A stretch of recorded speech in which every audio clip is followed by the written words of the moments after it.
მოგესალმებით, მეტრონომის სტუმარია, ანალიტიკოსი გოჩა მირცხულავა, გამარჯობა ბატონო გოჩა. მოგესალმებით. მადლობა მოგბრძანებისთვის. ილია მეორის გარდაცვალების შემდეგ ქართულ მართლმადიდებელ ეკლესიაში იწყება ახალი ეტაპი. პროცესი, რომელიც განსაზღვრავს არა მხოლოდ ეკლესიის მომავალს, არამედ ერთ-ერთი ყველაზე გავლენიანი ინსტიტუტის ბედს. საზოგადოებაში გაჩნდა კითხვები იმასთან დაკავშირებით, თუ რა ვითარებაა საპატრიარქოში, ვის აქვს რეალური შანსები და რამდენად თავისუფალი იქნება ეს პროცესი, როგორც პოლიტიკური, ისე გარე გავლენებისგან. ილია მეორე ეპოქალური პიროვნება იყო, რომელიც მრავალი წლის განმავლობაში ყველაზე დიდი ნდობით სარგებლობდა საზოგადოებაში. მისი გარდაცვალების შემდეგ რა პროცესები იწყება საპატრიარქოში, რა ხდება დღეს და რა იცვლება ეკლესიის შიგნით? მოგესალმებით კიდევ ერთხელ. თემა ძალიან მნიშვნელოვანია და ამ თავით უნდა ვთქვათ ერთი რამ, რომ ილია მეორის გარდაცვალების შემდგომ საქართველოს მართლმადიდებელი ეკლესია არ იქნება ისეთივე, როგორც იყო მის პერიოდში. არა იმიტომ, რომ მან 50 წელი მართავდა მის ეკლესია, არამედ იმიტომ, რომ 50 წელიც რომ მართოს სხვა მომავალში, საერთოდ სხვა გამოწვევების წინაშე ვდგავართ ჩვენ დღეს და ქართულ საზოგადოებას უნდა ესმოდეს და სამწუხაროდ მე ვერ ვხედავ აი ამ გრძნობელობას ადეკვატურს, რომ იმ მნიშვნელოვანი გააზრება ეკლესიის ინსტიტუციონალური არსებობის ეს არის ქართული სახელმწიფოს განვითარების ბოლო თქვათ ესე 2000 წლის განმავლობაში განვითარების განუყოფელი ნაწილი. შესაბამისად ეს არის ინსტიტუცია, რომელსაც აქვს ყველაზე დიდი მახსოვრობა, ეს არის ინსტიტუცია, რომელსაც აქვს თავისი ასე ვთქვათ გენეტიკური კოდიც კი, რომელიც გარკვეულწილად განსაზღვრავდა წლების განმავლობაში, როდესაც ჩვენ სახელმწიფოებრიობა არ ქონდა არათუ წლების საუკუნეების განმავლობაში ჩვენს კულტურულ და სახელმწიფოებრივ იდენტობას. სამწუხაროდ მას შემდეგ რაც რუსეთის მიერ მოხდა საქართველოს ოკუპაცია და 1811 წელს გაუქმდა საქართველოს მართლმადიდებელი ეკლესიის ავტოკეფალია, ჩვენ ეს მგრძნობელობა გარკვეულწილად დავკარგეთ და ვერ ვხვდებით იმას, რომ ზოგადად ქრისტიანობის რაობაც კი რა არის. ჩვენ თითქოს ვამბობთ, რომ აი ყველანი ქრისტიანები ვართ, მონათლულები ვართ და ასე შემდეგ, მაგრამ გავიხსენოთ ერთი უმნიშვნელოვანესი მომენტი, საბჭოთა კავშირის დაშლის შემდეგ ადამიანებმა ესე პანტიპუნტად გადაყარეს საკუთარი პარტიული ბილეთები ლენინის გამოსახულებით, დაიკიდეს ჯვარი და შევიდნენ ეკლესიებში. ეს ცუდი კი არ იყო კარგი მოვლენა, მაგრამ ამას არ მოყვა შემდგომ ის გაგრძელება, რაც უნდა მოყოლოდა იმასთან მიმართებაში, რომ ადამიანების უმეტესი ნაწილი და ქართული საზოგადოების უდიდესი ნაწილი, მოდით ესე ვთქვათ, ქრისტიანულად განათლებული არ არის და ჩვენ ამას ვხვდებით ყოველდღიურობაში იმ დაპირისპირებებში, რომელიც სახელმწიფოში არსებობს, იმ აგრესიაში და ასე შემდეგ, როდესაც მრევლს თუ მრევლის წარმომადგენლებს არ ვიცი ერთ წუთას შეუძლიათ იყვნენ უკიდურესად აგრესიულები და დაუნდობლები და მეორე წუთას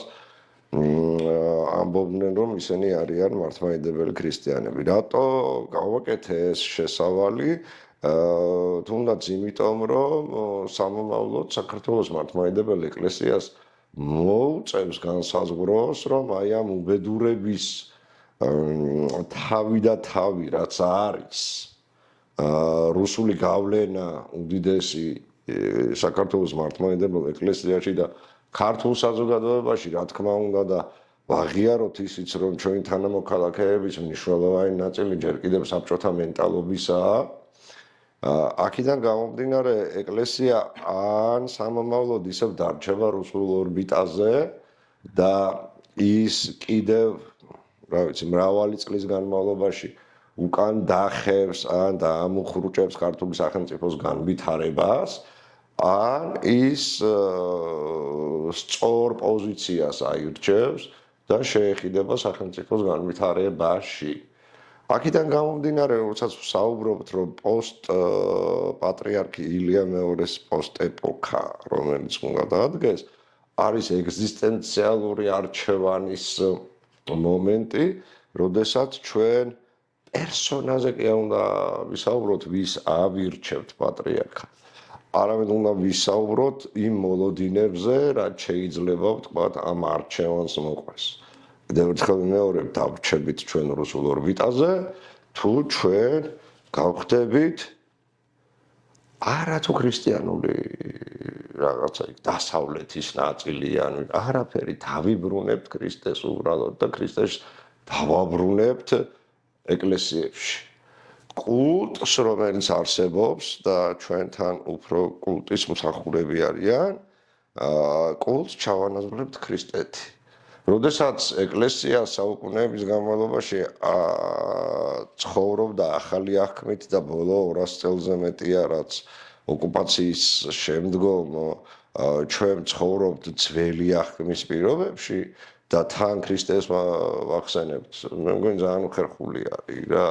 და ამიტომ უმნიშვნელოვანესი გამოწვევები ექნება ეკლესიას, ეს იქნება ერთგვარი ლუსტრაციის მომენტი, იქ შიგნით გადაწყვეტილებების შემდგომ მიღებებთან დაკავშირებით და თუ ისინი ამას თავს ვერ გაართმევენ, ადამიანები უკვე თან გულისხმობ მათ, ვისაც გარკვეული სურვილი აქვს ამისი, ხო, განსაკუთრებით ახალგაზრდებიც, ხო, იმდენად ინფორმირებულები არიან, იმდენად შეუძლიათ უკვე ბევრ რაღაცებზე სხვაგვარად ფიქრი, მაშინ ღვთისმსახურები არ დასჭირდებათ მათ ღმერთთან სალაპარაკოთ. ზოგადად ადამიანს არ სჭირდება ღმერთთან სალაპარაკოთ არავინ, მაგრამ აი იმ მოცემულებაში, როდესაც აი ეს ინსტიტუცია ამ სიდიდე გავლენას ფლობს სახელმწიფოში, ხო, კარგი იქნება თუ ისინი მართლა ქრისტესთან დაბრუნდებიან, იმიტომ რომ მე სულ ამბობ, რომ და ამის მოლოდინი რამდენად არის ტრამატული პროცესების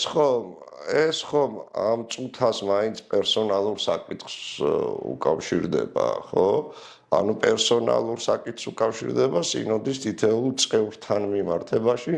ჩვენ რამდენიც არ უნდა ვიძახოთ გარედან, რომ იქ ხელისუფლებას აქვს გარკვეული სურვილები რაღაცის, რუსეთს აქვს, რა თქმა უნდა, დეკლარირებული ინტერესი ეკლესიის ბყრობასა და მართვასთან დაკავშირებით. ნუ ხელისუფლებას, რა თქმა უნდა, საკუთარ ინსტრუმენტად გამოყენების ხო?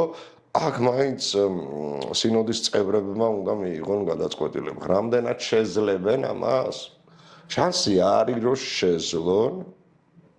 მე სინოდის შემადგენლობას სამ ჯგუფად ვყოფ, ზოგადად. აი რეაქციონერი, შავრაზმული ჯგუფები, რომლებიც პირდაპირ ემსახურებიან რუსეთს და არაერთხელ მოგვისმენია ჩვენ ამბიონებიდან პრორუსული პროპაგანდა, რუსული იდეოლოგიის გაჟღერება, ვთქვათ და ასე შემდეგ, პრორუსული იდეოლოგიის. არის მეორე ჯგუფი, რომელიც არის ნაციონალურ-პატრიოტული ჯგუფი და არის მესამე რეფორმატორების ჯგუფი. თუ ნაციონალურ-პატრიოტული ჯგუფი და რეფორმატორების ჯგუფი ამ ეგზისტენციალურ საფრთხეს სწორად გაიაზრებენ, მაშინ ისინი შეძლებენ, რომ სწორი გზით წავიდეს ეკლესიის განვითარება სამომავლოდ. ჩვენ რა გვჭირდება პირველ რიგში? მე კი ვამბობ, რომ პერსონა არ არის მთავარი მეთქი, მაგრამ პატრიარქი ვინც ხდება, ხო? აი ამ შემთხვევაში უნდა გავიაზროთ, ის უნდა იყოს იმდენად დამოუკიდებელი ფიგურა, რომ ხელისუფლებამ და გარეძალებმა ვერ შეძლონ ის, რა ვიცი, დააბან და ისე ატარონ, რა ვიცი, თავიანთ ჭკუას. როგორ შეიძლება ჩაერიოს ამ პროცესში ქართული ოცნება, ზოგადად რუსეთის გავლენა, რა ფორმით შეიძლება ვიხილოთ? რუსეთი, მე მაქვს ესეთი კითხვა, ის 80 კაციანი დელეგაცია რო ჩამოვიდა პატრიარქის დაკრძალვაზე, სრულად წავიდა? შეიძლება აქ იყვნენ? რა ვიცი, იქნებ დარჩა ვინმე ან სხვაები ჩამოვიდნენ, ახლა ჩვენ ხო რუსეთის სპეცსამსახურების წარმომადგენლები უხვად გვყავს ქვეყანაში. უხვად და რა ვიცი, ზოგჯერ ჩვენ უფრო გვიან ვიგებთ ცალკეულ ინფორმაციებს, ვიდრე ამას FSB და სხვა რუსული სპეცსამსახურები იგებენ, ხო? აქედან გამომდინარე, რა თქმა უნდა, რუსეთმა დეკლარირებულად გვამცნო საკუთარი ინტერესები, ხო და მას სურს რომ მოახდინოს ანუ საპატრიარქო ტახტზე აიყვანოს მისი მორჩილი პერსონა კიდევ ერთხელ გავმარტავ ვიცით რა აქ მნიშვნელოვანი რა არის რატო სჭირდება მოდი დავსვათ კითხვა რა რატო სჭირდება იმიტომ სჭირდება რომ ჩვენ გვინდა თუ არ გვინდა მიუხედავად იმისა რომ კიდევ ერთხელ ვამბობ ქრისტიანულად მწირი განათლება აქვს ჩვენს თანამოქალაქეებს და მრევლის წევრებსაც კი ეკლესია არის ის ინსტიტუცია რომელიც უდიდეს გავლენას ფლობს და იქ პარტიული შემადგენელი დაცლილი არის ხო ასეა თუ ისე ეკლესიის წევრია როგორც ოცნების წევრი ისე თქვა სხვა ოპოზიციური პარტიის წევრები საერთოდ აპოლიტიკური ადამიანები და ასე შემდეგ ეკლესია არის მართვის ერთ-ერთი ინსტრუმენტი და მოდი ვთქვათ პროპაგანდის ყველაზე საუკეთესო ინსტრუმენტი როდესაც მაგალითად მედიას უხდება კომუნიკაცია ან პოლიტიკურ ჯგუფებს უხდება კომუნიკაცია ვთქვათ ადამიანებთან მედია საშუალებებით ეკრანით ვთქვათ იქ ინტერნეტ რესურსებით და ასე შემდეგ ხო ნუ ყოველ კვირა დღეს ამდენად ეკლესიაში ამბიონზე გადმოდგებიან ადამიანები რომელთაც აქვთ იმის შესაძლებლობა რომ პირდაპირ პროპაგანდა გასწიონ უამრავი რაღაცის როგორც პოზიტიურს ასე ნეგატიურისაც ხო ხოდა ამას აქვს მნიშვნელობა აი ეს ყრობა პროპაგანდა ამ შემთხვევაში არის ძალაუფლების ყრობა საკუთარი ინტერესების გატარება ეს ერთი მეორე რა თქმა უნდა რუსეთს სჭირდება საკუთარი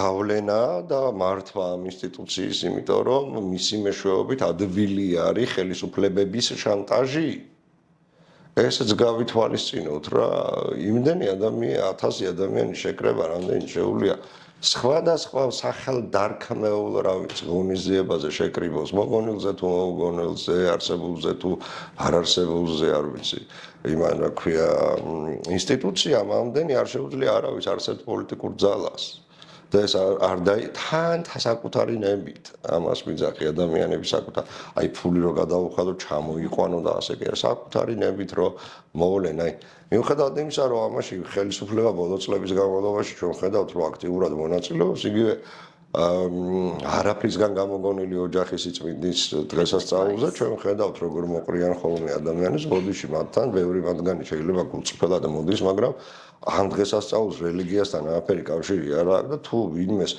ოჯახის სიწმინდე ქუჩაში აქვს დასაცავი ეს მისი ცოტა მენტალურ პრობლემებზე მეტყველებს თუმცა ეს ყველასთვის გემოვნების საკითხია და მეორე მომენტი არის ვერავინ შეძლებს ხვის ოჯახის სიწმინდე დაიცვას ზოგადად ვერც დემონსტრაციით და ვერც რაღაცებით მაგრამ ეს უფრო ეს კი არ არის მოდი ესე ვთქვათ არც რელიგიური არც მორალური ზნეობრივი აქცია ეს არის პოლიტიკური აქცია მუდმივად ძალის დემონსტრირების აქცია ისე რომ ილია მეორის გარდაცვალების შემდეგაც ექნებათ იგივე ავტორიტეტი სასულიერო პირებს იცით რა არის სასულიერო პირების ავტორიტეტი ყოველთვის იყო დაკიდებული ილია მეორის ავტორიტეტზე რა. აი ძალიან უხეშად ვიტყვი რა, ადამიანებს საკუთარი ოჯახის ვიძახი აქვთ სასულიერო პირებზე მაქვს საუბარი. საკუთარი ოჯახის წევრებისთვის რა ჩაეცმიათ და რა დაეყურათ, ესეც ილია მეორის გავლენაზე იყო დაკიდებული. ხო, აი ფული საიდან მიეღოთ, როგორ აი ყველაფერი ილია მეორეზე იყო ჩამოკიდებული. მის ავტორიტეტზე იყო ჩამოკიდებული. ახლა ესენი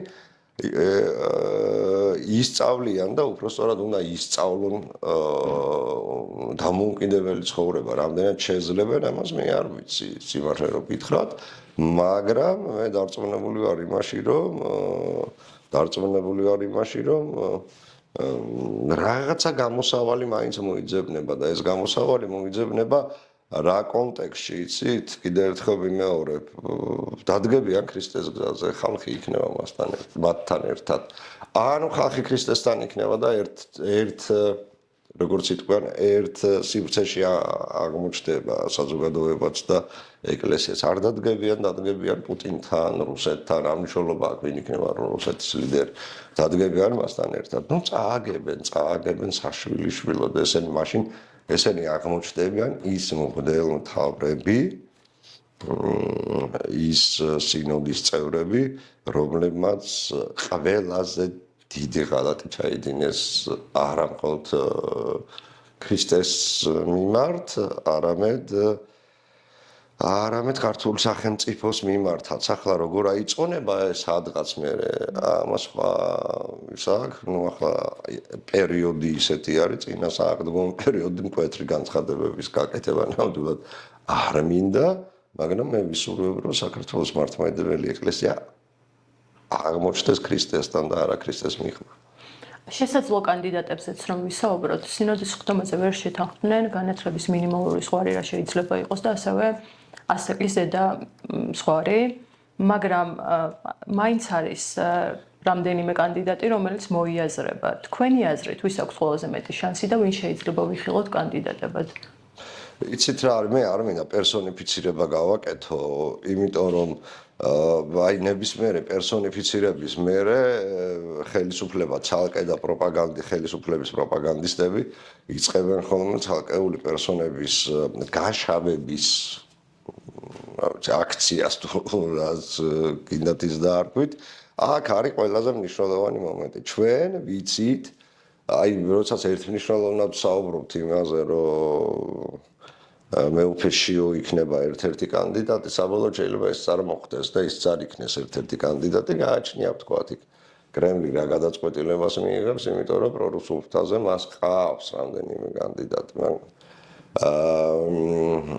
და არჩევანის გაკეთების შესაძლებლობებიც აქვთ, შიგნით როგორც იტყვიან. მაგრამ მან არის ერთი ძალიან მნიშვნელოვანი მომენტი. დააკვირდით, როდესაც სასულიერო პირები და პროპაგანდისტები ატყუებენ ქართულ საზოგადოებას, რომ ილია მეორის მიერ მოსაკვეთის გამორჩევა ეს პირდაპირ ნიშნავს მის მემკვიდრედ დანიშვნას. ნუ ახლა იქ რო საეკლესიო თქვათ კანონიკაში ვერ ერკვევიან და მე ესე ვიტყობდი სასულიერო პირები, რომლებიც ამას ლაპარაკობენ, პირდაპირ ვიტყვი არიან იდიოტები, ან შეგნებულად იტყუებიან და ეს კიდევ უფრო ცუდია, შეგნებულად როცა ატყუებენ ადამიანებს, მაგრამ იქვე მინდა ამ ადამიანებს დაუსვა კითხვა. და რომ მიიღოს სინოდმა სხვა გადაწყვეტილება, მაშინ ეს ადამიანები, ვინც აი ამას პროპაგანდირებენ და ტირაჟირებენ ახლა ახალ სხვა პატრიარქს არ დაემორჩილებიან? ანუ ისინი ხო ამთავრითვე იმას ლაპარაკობენ, რომ მას ჩვენ გავიყოფით? ესენი არიან ისინი, ვინც საქართველოს ეკლესიას გაყოფენ? ნუ თუ გაყოფენ, წავლენ სახლში, თქვა თუ მოისურვებენ, რომ გაყონ და პრორუსული ფრთა და ის ადამიანები, ვინც კიდევ ერთხელ ამბობს იმას, რომ მოსაყდრი დადგენა ავტომატურად ნიშნავს, რომ ის ხვალ უნდა გახდეს. ეს პატრიარქის ნება, რატო პატრიარქის ნება ვერ იქნებოდა ის, რომ მას ეთქვა, მას უამრავი შესაძლებლობა ჰქონდა იმასთან მიმართებაში, რომ თავის სიცოცხლეში დაედგინა პატრიარქად, სიტყვაზე აერჩია პატრიარქად, მერე ისეთი გარემო შეექმნა, ვთქვათ, იქ ნაკლული ჩვენ 6 ეპარქიაში არ აქვს ეპისკოპოსი. ხო, აი მეუფეშიოს მომხრედ და ეკურთხებინათ ისეთი ეპისკოპოსები, რომლებიც მერე მას მხარს დაუჭერდნენ, ხო, ამის შესაძლებლობაც არ დაუტოვა. არც იმისი, რომ პირდაპირ ეთქვა, რომ ხო, მე ჩემს მერე ეს ახლა ძალიან ისა რა ქვია პატრიარქი არ იყო ესეთი მორიდებული, რომ აი მე რაღაცა იქ ხო ვერ ეთქვა ესა, ხო? საკუთარი აზრის გამოხატვა ძალიან კარგად შეეძლო. ამიტომ კიდევ ერთხელ ვამბობ, როდესაც აი ესე პირდაპირ ამბობენ მეუფეშიოსთან მიმართებაში ამას, მე ესე შტაბეშტილება მგრჩება, რომ ესენი მზად არიან, რომ თუ სხვა პატრიარქი იქნება არჩეული, გახლით ჩვენ ეკლესია. ამიტომ ჭკუაზე მოვიდნენ, აზრზე მოვიდნენ და ნუ ამის შანსიც არსებობს. ხო, ნუ რა ახლა ამათგან ყველაფერი შანსი არსებობს. ამათ ახლა რუსეთს რო რაღაც აყირება შეუძლია და რუსის მონას რო რაღაც აყირება შეუძლია, რა თქმა უნდა, ახლა ამას ლაპარაკი. ხო, ეს ერთი მომენტი. რაც შეეხება სხვას, კიდევ ერთხელ ვამბობ, ხო, სხვა კანდიდატურებთან დაკავშირებით და თქვენ ახსენეთ ცენზი და განათლება. იქ მეუფე დანიელზე იყო აპელირება ძირითადად და მეუფე ისაიაზე, არც ერთს ვიცნობ, არც მეორეს, უბრალოდ ჩემი პოზიცია არის ესეთი, რომ ჩვენ 40 ქვევით, ასაკზე ქვევით ის არ ყავს, რა ქვია, ეპისკოპოსი თორე ალბათ იქაც ვიტყოდი, რომ ეს ცენზიც უნდა დაიწიოს მეთქი. ამ ადამიანებს მინიმუმიც ავიწყდებათ, რომ ქრისტე 33 წლის იყო და ქრისტეზე უფროსი ლამის არ იყო არც ერთი მოციქული. რა ასაკებს ადგენენ, რისას ადგენენ, საქართველოს ეკლესიაში ყოფილა შემთხვევები უფრო ახალგაზრდებიც უკურთხებიათ და ასე შემდეგ. ეს ცალკე საკითხად და თუნდაც ქვედა მომენტი მიუხედავად იმისა, რომ პატრიარქი არ იყო 102 წელი იცხოვრა იმან გრიგოლ ხანძთელმა რაზე გვაქვს ლაპარაკი, ვის უსაზღურავთ ჩვენ ასაკს ქრისტეს მსახურებაში ასაკი მაშინ 70 წლის მერე თუ ეპისკოპოსი, პატრიარქო ეპისკოპოსი არის, ხო? თუ ეპისკოპოსი არ აქვს იმის უფლება რომ გახდეს პატრიარქი, მაშინ არც ეპისკოპოსი არ იყოს რა, წავიდეს პენსიას. ხო, ასაკს რაც შეეხება, ახლა განათლებას რაც შეეხება. კიდევ უფრო დიდ კაზუსთან გვაქვს საქმე. რომელ დიპლომზეა საუბარი? რა დიპლომზეა საუბარი? ჯერ ერთი თეოლოგიურ განათლება შემეცნების დონეზე განათლებას ქრისტესთან მისასვლელად ბერობის ჟამს სწავლობს ადამიანი. როდესაც აღიკვეცება ან იქამდე სწავლობს, მიდის ეს ეტაპობრივად და ახლა ეპისკოპოსის ბერია ხო სიტყვაზე, მაგრამ უყურეთ რა ხდება კიდე იქ და ეს მე მეებრეებს მეუბნები რომ თურმე ვიღაცის დიპლომია საჭირო, ვიღაცამ უნდა მოგცეს დიპლომი, რომ მე დავადასტურო რომ შენ ეპისკოპოსი თეოლოგიაში ერკვევი და თეოლოგიაში თუ ერკვევი მერე გაძლევ პატრიარქობის უფლებას. რა იდიოტობა არის და მაშინ მე რამდენჯერმე გამომრჩა ეს სხვადასხვა ეთერში და მინდა თქვენთან თქვა საქართველოს მართლმადიდებელი ეკლესიის თბილისის სასულიერო აკადემიაში ცენტრალური საქართველოს კომუნისტური პარტიის ცენტრალური კომიტეტის მდივნები, პროპაგანდის განყოფილების თუ რა ვიცი სხვადასხვა განყოფილების ტიპები კომუნისტური რეჟიმის დროს რომ თანამდებობას ფლობდნენ, ის ადამიანები ასწავლიდნენ აკადემიაში. რის დიპლომს ითხოვთ იმის რა ქვია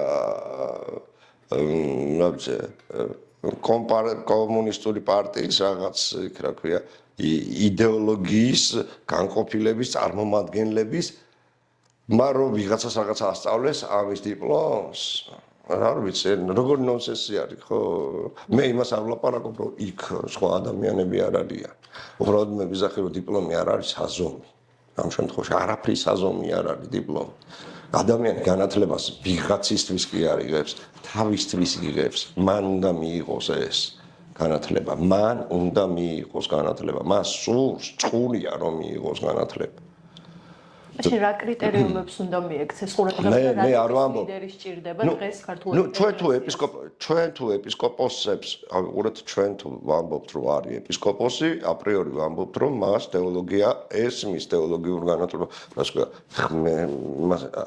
არ ესმის სახარება ბიბლია ამას ვამბობთ სხვაგვარად ვერ განმარტავს მას ამას ვამბობთ ამიტომ მე ვამბობ რომ ბარიერები უნდა მოიხსნას აბსოლუტურად უნდა მოიხსნას ბარიერები იმიტომაც რომ კიდევ ერთხელ ვიძახი რომ რაიმე სახის რისკები არ დადგეს თუნდაც მოიხსნას ბარიერები იმისთვის რომ პრორუსული ძალებიც მიხვდნენ მიიღონ იმათაც მონაწილეობა მაგრამ მიხვდნენ სად არის მათი ადგილი აკა ყველა სახის ბარიერი უნდა მოიხსნას და როდესაც სულიწმინდა გვეტყვის ჩვენ როგორ ვიმოქმედოთ მე სულიწმინდა რა არის სინდისიაო გესმის და ახლა თუ სინდისია ეუნება ვიღაცას რომ აი პირობითად ვთქვათ რომ 74 წლის ადამიანს მიეცი ხმა ვთქვათ აი მიეცი უფლება რომ იყოს კანდიდატი და სულწმინდა სინდის რას ელაპარაკები, აუ დებულებაში ესე არ წერია. ცოტა უხერხულია მესმის რომ მართვა გამგეობის დებულებას კიდე სხვა კიდე ცალკე კაზუსი არის გაფართოებული ხდომის რაღაცა ისიც მაგრამ დაზუსტება ამ შემთხვევაში განათლებასთან დაკავშირებით შესაძლებელია ასაკთან დაკავშირებით თქვა ინტერპრეტირება როგორ შეიძლება იმაში რა ქვია წარმოგიდგენიათ დღეს ვიღაც გახდა 18 წლის ხო და მეორე დღე გათენდა და რამდენი წლის ხარ 19 ისო რომ უთხრას ჯაგმაიძე გამოვიდა და ეს გვითხრა ჩვენ რომ 70 წლის და 1 წუთის ადამიანი უკვე 71 წლის არისო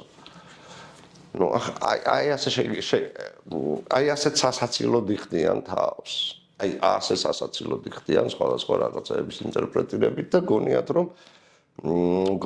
რომ ის რა ქვია აი ამ რაღაცებს ადამიანები არ უყურებენ, ვერ ხედავენ და აი ამ ყველაფრით არის მე რომ დააკვირდით ამ ბოლო დაახლოებით მე ვსაუბრობ 13 წლის განმავლობაში საქართველოს მართლმადიდებელი ეკლესიის მრევლი იკლებს სულ რაოდენობაში აბა ამდენი ხალხი გარეთ იყო, ხო, ეკლესიაში არ დადის მაგდენი ხალხი.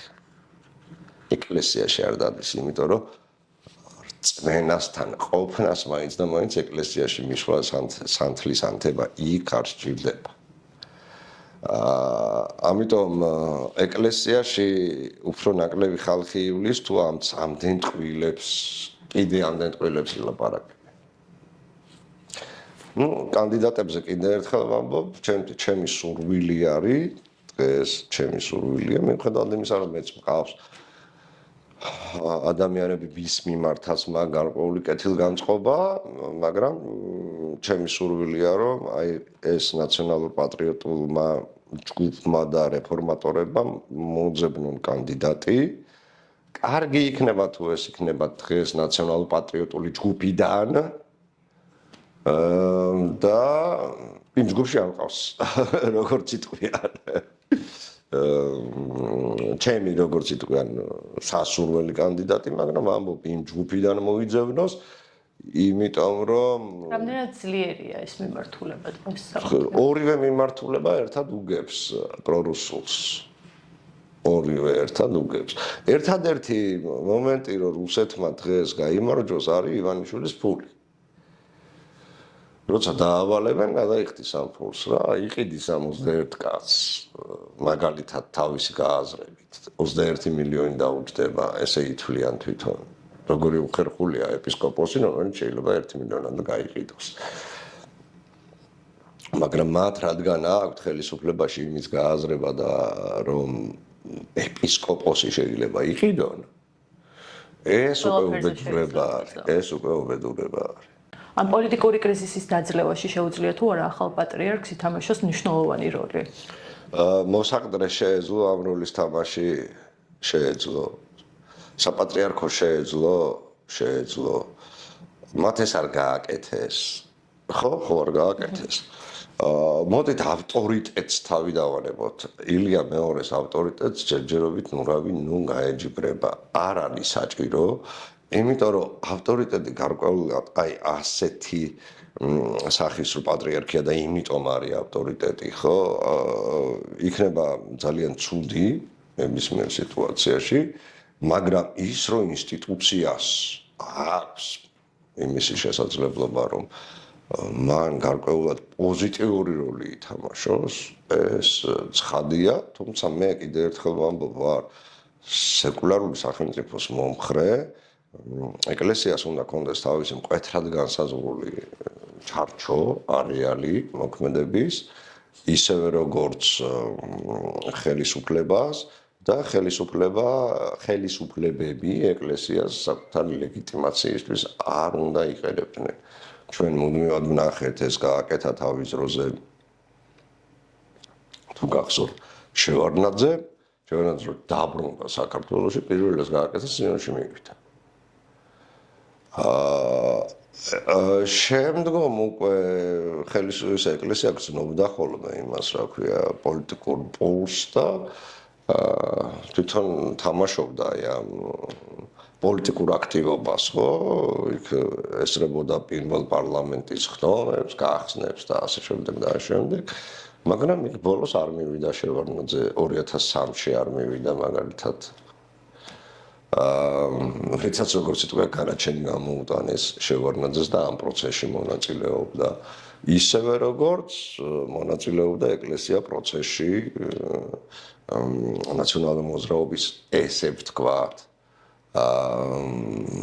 დამარცხების პროცესში მონაწილეობდა. ხო, შესაძლოა ბიძინა ივანიშვილის სასარგებლოდ.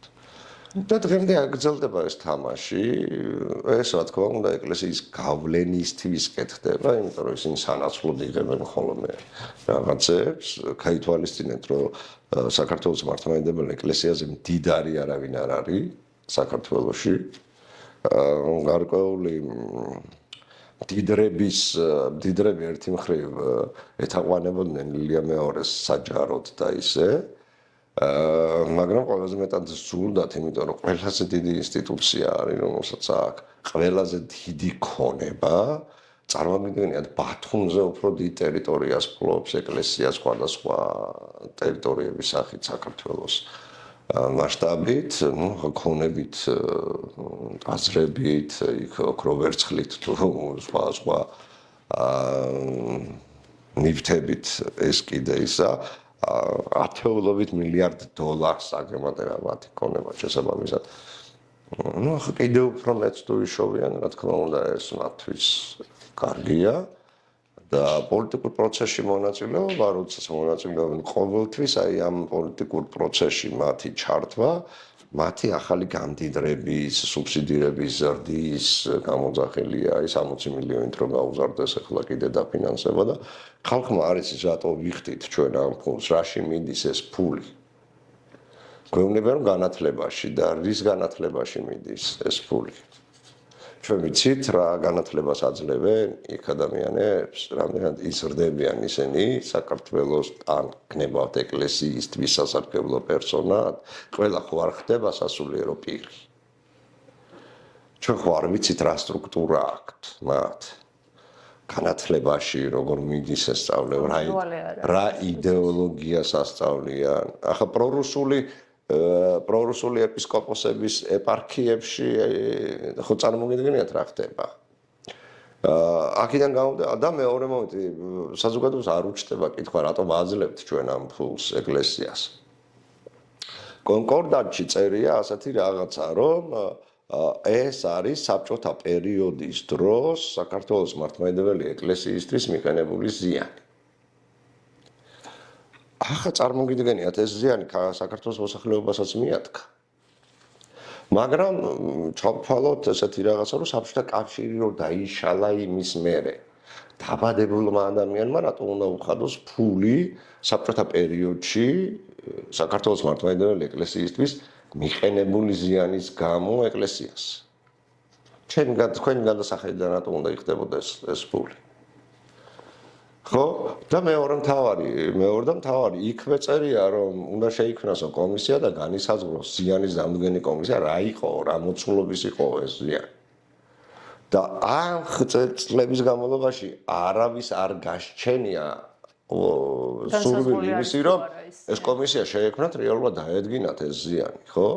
იმიტომ რომ ქართულმა ხალხმა სამაგიეროდ, ახლა ჩვენ რასაც ვხედავთ ხილულად იქ 90 მილიონს აქცევს უკვე ეს დაფინანსება, რაც იღებს საპატრიარქო, იმის გარდა ხო მუნიციპალიტეტები აძლევენ კიდე, ხო? ანუ ქართული ხალხი სულ იხტის ამ ფულს და რით ვერ გადავიხადეთ, რამდენი უნდა გადავიხადოთ ეს ფული. და იქ დგას ესე რეპრესირებულ მოოჯახებმაც უნდა გადაიხადო მაგალითად. პირობითად თქვა. ხო. და მეორე მომენტი არის ის, რა ქვია, კიდევ იმ თემას დავუბრუნდები, ცენტრალური კომიტეტის და კომუნისტური პარტიის წევრები იმას, რა ქვია, რელიგიის, რომლებიც პარტიის ისტორიას ასწავლიდნენ, თქვათ, ის ადამიანები ახლა რომ რელიგიის ისტორიას ასწავლიან, ან შემდგომ პერიოდში ასწავლიდნენ, ისინი იმათ ვაფინანსებდით, ხო, ჩვენ? ხო და ესეთი ნონსენსები როცა გვაქვს სახელმწიფოს რო ეს როგორც იტყვიან ფეხებზე კიდია, იმიტომ რომ აუ ესენი ძლიერები არიან და არაფერი არ უთხრათ. არა, ჩვენ ქრისტე რა არის, სამართლიანობა არის. და როდესაც უსამართლობას ხედავ და უსამართლოდ გექცევა ამ ინსტიტუცია და გაუმჭვირვალი არის, აი ყველაზე მთავარი ეს რაღაც ჩაკეტილები არიან, იქ ცოტა უხერხული არის, ბევრ რაღაცაზე ლაპარაკი, ბევრ კითხვებს თვითონ ბადებენ, შეიძლება ახლა ზოგჯერ არის რომ ჩიქაში ხარისხალი წყდება და არაფერი არ ხდება ისეთი, მაგრამ საკმაოდ ბევრ კითხვებს აჩენენ თვითონ და ეს მათი ჩაკეტილობის ბრალია, როგორ შეიძლება ახლა ის რა ქვია, კიდევ ერთხელ მინდა ვკითხო აი ამ ეპისკოპოსებს, რომლებიც ზოგიერთი მათგანი ალბათ ამ მილიონების მოლოდინში რო არის, რა წაიღო ილია მეორე იმ ქვეყნად. რა ადგილად ეს მილიონები? აი ეს მომენტია რა, აი ასე თუ შევხედავთ საკითხს, ხო, კიდევ უფრო დიდი გამოწვევები გვაქვს გარკვეული სტანდარტების გააზრებასთან მიმართებაში. სიხარბე და ასე შემდეგ ცდუნება. რა ვიცი, ნახოთ, ნუ ყოველ შემთხვევაში საკმაოდ საინტერესო პერიოდი გველოდება. ნამდვილად. ძალიან დიდი მადლობა ბატონო. მადლობა თქვენ.